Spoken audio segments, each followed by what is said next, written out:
Прав человека объединила школьников со всей республики. Победители конкурса, как оказалось, приехали из отдаленных сел. Лучшая работа у Муслима Байсултанова, школьника из Булгат-Ирзу Нажаюртовского района. Свое сочинение он посвятил проблемам в национальных отношениях. Ролик там был, как одна москвичка кричала на кавказскую женщину, работающую за кассиршей.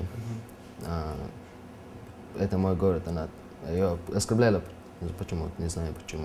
Ну, с каких это пор я хотел бы узнать, города у нас стали частной собственности.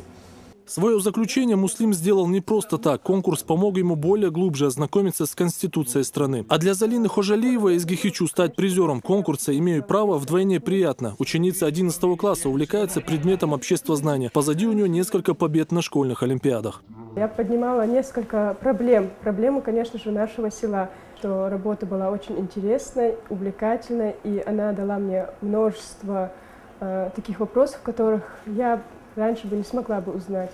Итог работы у Залины имеет большой смысл. Свои права, говорит она, надо знать и не нарушать права других. За такие выводы победители конкурса награждают уполномоченный по правам человека. Нурдин Ухажиев благодарит школьников за старания и отмечает, что ему было полезно знакомиться с мнением молодого поколения. Стратегическое внимание уделял образованию наш первый президент Ахмад Хаджи Кадиров.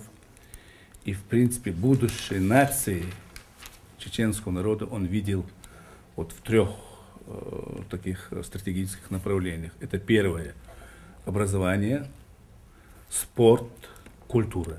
Нурдин Ухажиев на правах организатора конкурса награждает победителей. Вместе с дипломами и цветами школьникам вручают и денежные премии. Представители Минобразования в объективности конкурса не сомневаются. Они следили за работой оргкомитета и жюри. Зендис Асланбеков, Луиза Юнусова. Новости.